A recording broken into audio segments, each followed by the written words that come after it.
বন্ধুরা, তোমরা সবাই কেমন আছো? আশা করি ভালো আছো। আমিও খুব খুব খুব ভালো আছি। তো দেখো, সকাল সকাল ঘুম থেকে উঠেছি। ঘুম থেকে উঠে আর ভাবছি অন্য দিনের তুলনায় আজকে এত ঠান্ডা কেন লাগছে? তো একটু বাইরে বেরোয় দেখি এত কুয়াশা পড়েছে বাইরে। তো ভাবলাম যে তোমাদের সাথে একটু শেয়ার করি।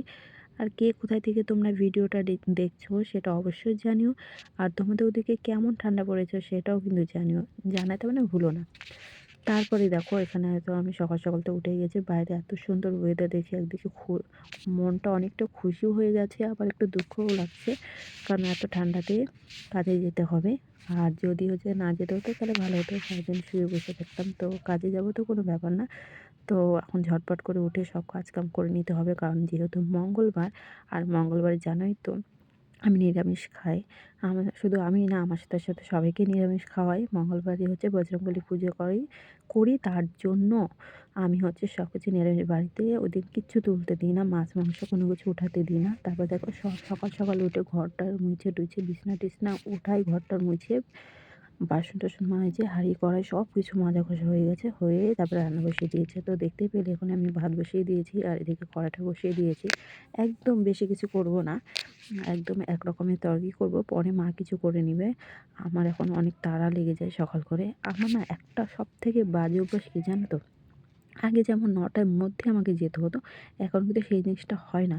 এখন কিন্তু অনেকটা লেট করে যেতে হয়, যেমন কি ১১টা। তার সত্ত্বেও দেখো আমি কোনো কিছু করে উঠতে পারি না। আগে যেমন ৯টার দিকে যেতাম কাজে, আর ভাবতাম কাশ আমি যদি একটু দেরি করে যেতাম তাহলে আমি সকাল সকাল উঠে সব ভিডিও করতাম, রেগুলার ভিডিও দিতাম, এই করতাম সেই করতাম। আর এখন যখন তোমার ১১টার দিকে হয়ে গেছে, এখনও ওই একই অবস্থা। ওর জন্য বলে না ভগবান, যা আছে যতটুকু আছে ওর মধ্যে সন্তুষ্ট থাকো, ওর থেকে বেশি কিছু আশা করো না। তো কি বলবো আর তোমাদের সাথে, এই দুঃখের কথা আর কিচ্ছু বলা নাই। তারপরে হচ্ছে এদিকে হচ্ছে হলো তো না ওইটা।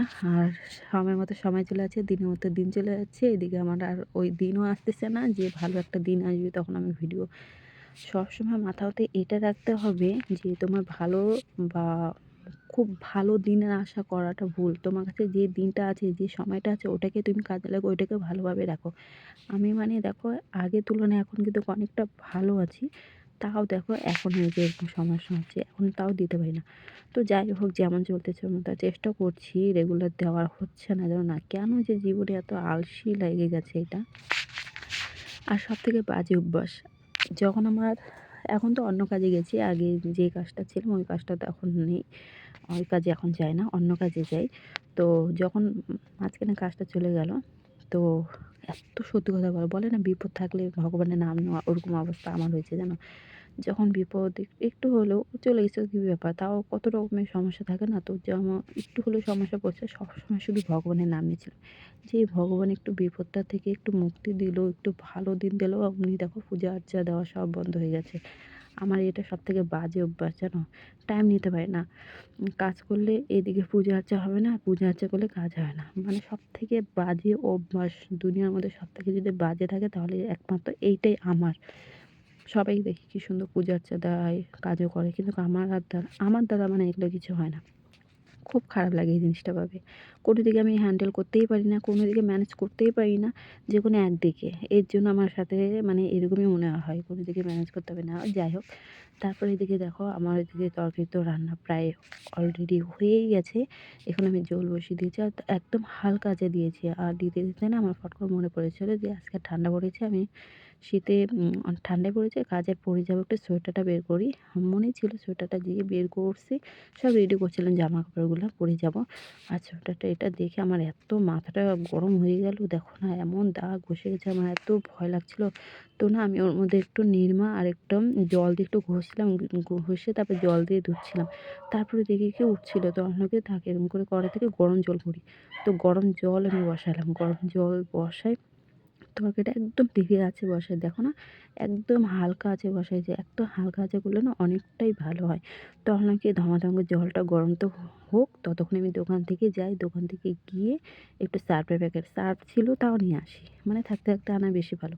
তারপরে সার্ফের প্যাকেটটা এনে টেনে ভালো করে আর তার মধ্যে পয়সাটা খুচরা করার দরকার ছিল, এই কারণেই পাশে একটা বোনও ছিল, ওই না খেলাতে নাম দিয়েছে। তো আমি ওকে ইয়ার্কি করে বলেছিলাম তুই যদি প্রাইজ আনতে পারিস তাহলে আমি তোকে গিফট দেবো।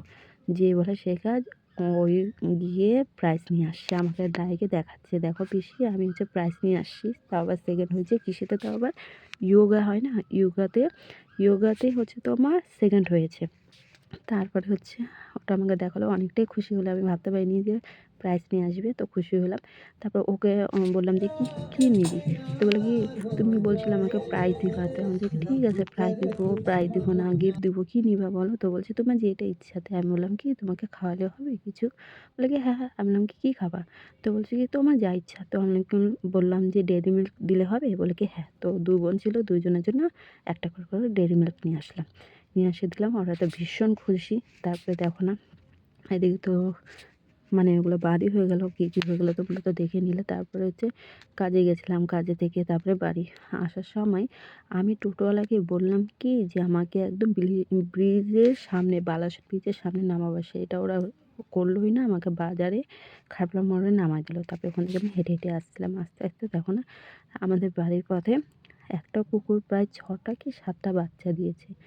তো না রাতে আমার পায়ের সামনে, তখন তো রাস্তা তো সেরকম একটা লোকজন নাই, আমিই যাচ্ছিলাম। তো পায়ের সামনে এসে ঘুরঘুর করতেছিল। অন্ধকারে আসলে তোমরা বুঝতে পারবে না, কারণ অনেকটাই অন্ধকার ছিল। তো আমি যখনই ধরতে যাচ্ছিলাম চলে যাচ্ছিল। তারপরে হচ্ছে আমি বললাম কি ঠিক আছে তোরা তোদের মতো থাক, আমি বাড়ি যাই। তো বাড়ি গিয়ে দেখি দেখো না, জামা কাপড়গুলো সকালে আমি যেমনটা মেলে দিয়েছিলাম ঠিক তেমনই আছে, কিচ্ছু তোলে নাই। এই কারণেই মা নেই, মা গেছে দিদি বাড়ি। আর এদিকে সব কিছু খাওয়া দাওয়া করে সব কিছু বাসন টাসন মেজে টেজে ঘুমিয়ে পড়েছি। তারপরে হচ্ছে তোমার প্রায় 10টার দিকে না 11টার দিকে দেখি কি একটা আচমকাতে একটা শব্দ হলো। ফট করে রান্নাঘরে গেছি, দেখি হাঁড়ি একদম উলটপালট করে দিয়েছে। হাঁড়িতে যা ভাত ছিল সব কিছু উল্টে দিয়েছে, শুধু তরকারিটা পায়নি। কত কিছু যে চাপা দিয়ে রাখি, কত মানে কি আর বলবো, মানে কি এখন বড় বড় যে ইসে থাকে না লোহার পাত্র, ওগুলো দিয়ে মানে চাপা দিতে লাগবে, আমার সব ভাতগুলো নষ্ট করে দিল। আর মনে হয় কি ইঁদুর না, মনে কি মানুষ মনে হয় উল্টায় দিচ্ছে এরকম লাগে। এত বড় বড় ইঁদুর মনে হয় কি গলাটা টিপে মারি দিয়ে এরকম লাগে, যেন না পুরো রাগ উঠে যায়। তো এইভাবেই চলছে। তো আমার ভিডিওটা এতটুকুনি, তোমাদের কেমন লাগলো জানিও। টাটা।